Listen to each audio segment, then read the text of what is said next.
Our gender reveal cake at our house right now, and we're doing it tonight. I honestly just feel like I'm gonna throw up thinking about it. Like nausea, just anxiousness.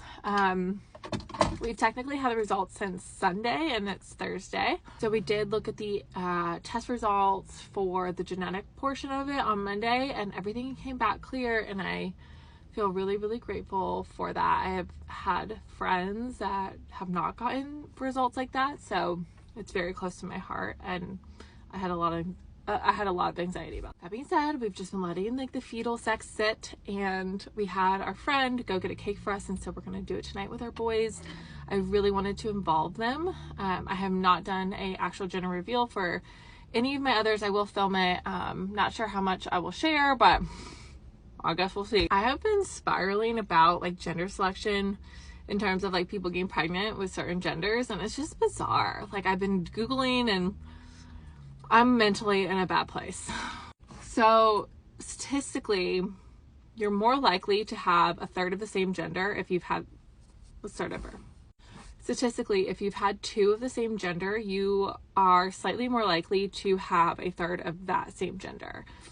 I'm not sure why, but I assume it's just because of like the two people having those babies, and their genetic makeup is more likely leaning towards like female or male sperm. That being said, I have like a super interesting thing that I think about all the time. So I have identical twin cousins. They are in their 40s now, but for all intents and purposes, like they are genetically the exact same person. Okay, so stick with me. They say the male determines the sex of the baby, right? Well, they are both married and they both have children. So one of them, he had 3 boys in a row.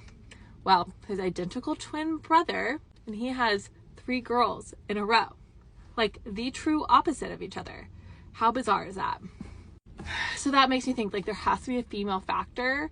And I know like I've gone down rabbit holes of diet at the time and timing and hormone of the egg and all of these things, and I don't know. The people in our life that have even said like, oh, if you have a third, it'll be a girl because you have 2 boys. Well, there's no science in that.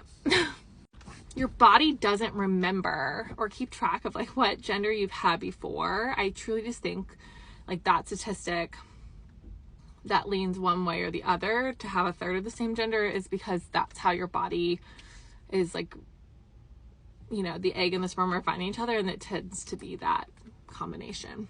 So yeah, thank you for coming to my TED Talk about scientific facts that I learned from Google.